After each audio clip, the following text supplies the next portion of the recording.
What is going on, everybody? Welcome into another edition of the Daily Energy News Beat Stand Up here on this gorgeous Thursday, January 12th, 2023. As always, I'm your humble correspondent, Michael Tanner, coming to you from an undisclosed location here in Dallas, Texas, joined by the executive producer of the show, the purveyor of the show, and the director and publisher of the world's greatest website, energynewsbeat.com, Stuart Turley. My man, how we doing tonight? It's a beautiful day in the neighborhood back in Dallas, out of bear country. Yeah, you are now a little bit for me, so we'll be getting to see each other in the flesh here soon. But before that, guys, we have an excellent show lined up. Stu's going to first talk about the U.S. Japan nuclear talks, specifically titled "U.S. Japan Talks Country to Strengthen Nuclear Cooperation, Including Small Modular Reactors." We love that. We're going to follow up on the proposed ban on natural gas stoves with an article titled "Electric or Gas, What is the U.S. Cooking On?" which is a pretty interesting breakdown of who's actually using gas stoves. Stu, you can hear him laughing. You can only imagine who is actually using it. Then we'll fly over to Norway and talk about how they're the sustaining, they have elevated natural gas production until 2026 thanks to 30 billion of offshore investments. So Norway getting on that local gas, we love to see it. And then finally, Ohio governor signs legislation that defines natural gas as, quote, green energy. Stu, you can go ahead and pat yourself on the back. You've been calling this for years. He'll kick it over to me. We'll talk about, the absolutely insane EIA crude storage numbers and why prices somehow rose on a build. We'll dive into what that means. All quiet on the Western Front for natural gas, other than what should be a pretty interesting natural gas storage inventory report due out later this afternoon. If you're listening to this on Thursday the 12th, we will cover all that and a bag of chips, guys. But first, check us out on the world's greatest website, energynewsbeat.com, the best place for all of your energy news. Stu does a great job of curating that and making sure all of the best energy news is there so that you can have a holistic view of what's going on in the business. Check out our energy, finance, and news dashboard.energynewsbeat.com, which is attempting to consolidate all of our news and all of the data that we talk about on the show into a single pane of view. So that is www.dashboard.energynewsbeat.com. That's a lot, Stu. Enough of the pleasantries. How would you like to begin the show today? Well, hey, let's start around the corner here. And I actually want to give Jennifer Granholm a compliment. I do like shouting out when things are good. And this article is U.S. Japan talks countries to strengthen nuclear cooperation, including small modular reactors. Michael, when you talk look around at Japan, they had the really horrible disaster, and they've been really gun shy about going back into it. And I have to applaud them. Japan has almost no natural resources. So when they're now visiting before the Fukushima fleet of 54 nuclear plants generated 30% of their electricity. That's a lot of electricity. And so That is. Speaking of electricity, I think ERCOT's getting me. So when you sit back and take a look, this is really cool because they want to make small modular nuclear reactors developed by U.S.-based NuScale. That is really cool. And so Love that. that to me is outstanding that Jennifer Granholm actually deserves kudos. So, okay. Yeah, I thought it's really interesting. Before Fukushima, Japan's, as you mentioned, their fleet of 54 nuclear reactors generated 30% of the country's electricity. But get this, according to the International Atomic Energy Agency, that figure was down to 7.2 percentage points in 2021. So absolutely an incredible drop off. I do agree with you, Stu. I think this is a great partnership. One, we get to develop this technology here at home. And then second, Japan, obviously with no natural resources, is able to shore up and really make sure that they secure their energy future.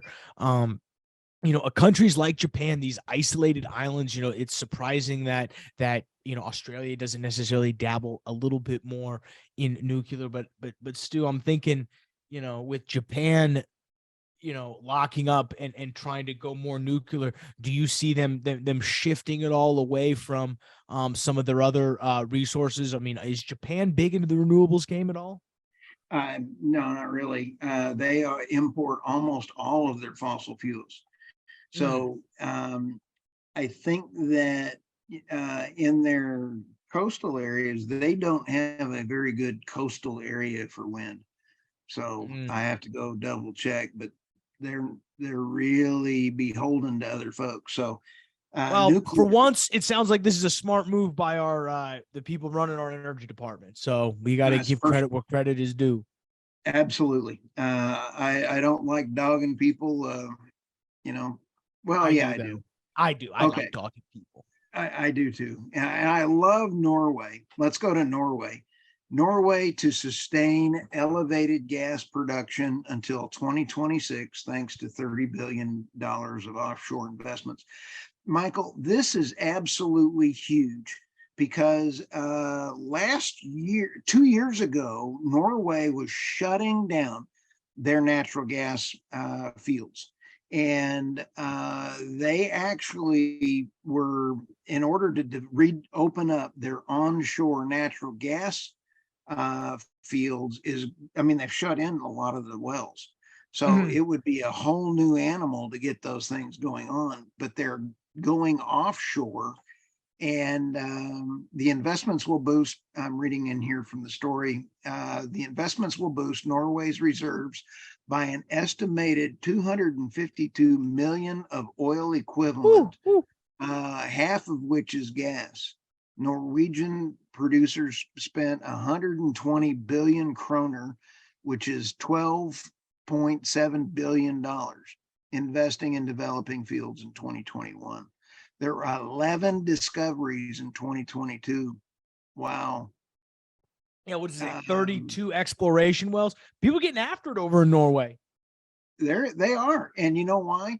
Because there's money to be made. And Norway was cutting out, they also export a lot of electricity because of their hydro. Yep. And because of their hydro, they were having droughts. So Norway is on their business. I like it because they're now going to natural gas so they can export natural gas and keep their hydro for Norway. Great, great job, Norway. Yeah, I think we're gonna Okay. start accepting donations to the podcast via in kroner. So you got to get out of dollars, Hey, go into the Norwegian kroner, then send us money. well, you know what a kroner was to me at Oklahoma State? No, what was It was that? the old kroner professor. You know, he was an old kroner that, Oh, I that's what see. we I called him, see. a kroner. We didn't realize it was Interesting. Norway's money. All Okay, right, what do moving you got right next? along. Okay, electric car. Michael, we covered this yesterday and you got really, really tickled. Electric or gas, what is cooking on? What is the US cooking on? And this went absolutely nuts. David Blackman, Energy Absurdities of the Day, he's a Forbes contributing author. It was a hoot. Now, this article is from Statista. And Michael, take a guess at where most of the people that cook on gas stoves, 51 to over 70%. Well, I know the answer, unfortunately, but I think it's helpful to catch people up. So if you didn't hear the show yesterday, we talked about how there's a potential new rule, which they have already come out today and said they're probably not going to do, but a potential new rule to ban gas stoves. Banning gas. I've said that right. That's not a tweak in your sound system. Your headphones are working correctly. They're gonna ban gas stoves. That's what's coming, or at least what they try to do. So the funny part is, and what's the funny part is where are these people? I mean, I would have guessed that, I would have guessed like definitely New York. There's a lot of Right. like restaurants there, but high populous areas, Texas, things like that. So I'm gonna probably guess New York and Texas, even though I know Texas isn't one of them. Right. California, Nevada, and Chicago, Illinois, and New York, and one other state. What's right up under there? New What's funny Jersey. is North Dakota is 89% electric stove. I don't I get found that. that interesting. But try this one on. The New York and New Jersey, Michael, they have to import their gas from. Russia. That's right. And Trinidad and out of Iran. I don't think they've got any. Uh, Qatar. Qatar, just unbelievable. So that almost makes sense. But it's also, do you know how much it would cost in order to change out the natural gas stoves and put in electric? And they're already can't keep the grid up. It would be Man, absolutely incredible. I don't think you could actually do it. I think they've come out today and said they're not actually, that's a proposal that they're not going to move forward with. I did love that AOC got in on the tweets and was tweeting about how bad what nitrous did she oxide say? I is. missed that. But then there was all the pictures. People were responding to her tweeting about that with pictures of her and all of her like live streams with gas stove behind her. So I mean, you I don't know. There's a lot we could say, but we'll move on, Stu. We've got one more politics, unfortunately. Oh, but this is actually greatness. Ohio governor signs legislation that defines natural gas as green energy. And love that. Let me just say this. The Biden, Prop 26, this has been a while ago, had that sneak in. They had that same language in there where they snuck that in and said natural gas is considered green energy with nuclear. The EU took that language that was then approved. All of this is stealth announcements. The IR guy of the week, they're announcing this on like Friday afternoons. Nobody knows about it. Yep. And then the Biden administration, and if you go actually read the 15 billion pounds of the original infrastructure bill, that language was in there as well too. Nobody was talking about it. And I'm over here doing the big ooby dooby in the corner going, hey, natural gas should be now investable because it's now green. Well, welcome, Ohio. Way to go. Hat tip to the Ohio governor. I am just absolutely great. And it's been a whole trail to get here that it has been Democrat and it's been the left in the EU and everywhere else. They're finally admitting it in their legislation, but they're not allowing anything else. So I think it's great. Let's hear it for the Ohio governor. He's actually stepping up. Yes. So the quote out of the bill is green energy includes energy generated by using natural gas as a resource. That, I mean, that's as clear cut as it gets. We love that. That's that sweet, sweet American natural gas. We love it. It's exactly right. So you have legislation through regulation trying to kill gas stoves. And then you have the state rights over here going ahead and saying, we will love us some natural gas, but that language is based out of the infrastructure bill that was based out of COP 26 the previous year. So there is a path to having natural gas as green, and nobody's talking about it. Except you. So anyway, we appreciate you keeping us in line. I mean, in finance, we've got a couple things. Overall markets actually saw a bit of a green day, which was great. SPY trades up about 1.2 percentage point. NASDAQ trades 1.75 percentage points up. Futures markets currently, as we record this on the 11th at about 7:45, are trading fairly flat. Bitcoin trading $18,178. Crude oil had itself a day, trading down well below $75 to start the session, with the current trading now up over $77.50 for about a $2 spread in today's stew. And the most incredible part is this: we had the EIA numbers drop. As you know, yesterday we were expecting a massive build in crude inventories, and the EIA came out and confirmed that an 18 million barrel build of the crude oil inventory reserves. You can see that via the dashboard at energynewsbeat.com, the best place for all of your crude oil inventory news. Stu, unbelievable. Refinery utilization dropped to 86 percentage points. But markets undeterred by the fact that we had an 18 million barrel build. I mean, back, when we were doing the show, Stu, with the old Empire, this thing would drop. We'd seen 18 million barrel build. Prices would fall out through the table. We'd see a $4 or $5 wipeout. Instead, we're up $2.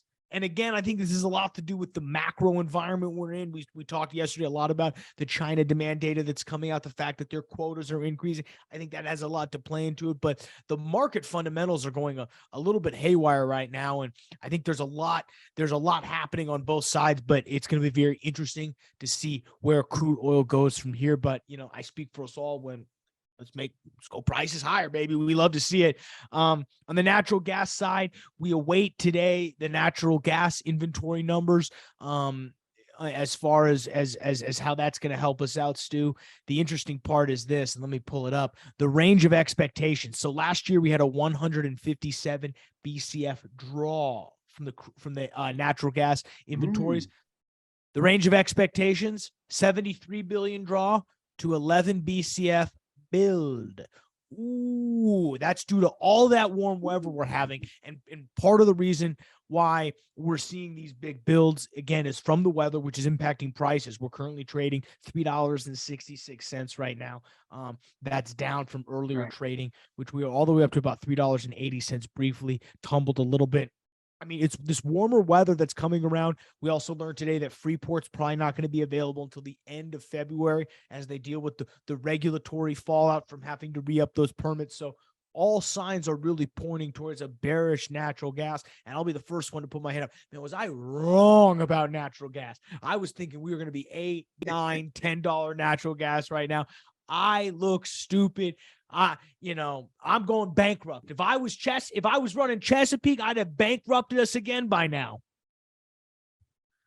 So we absolutely hate to see it, unfortunately, but that's the way the cookie crumbles. We can congratulate Stu.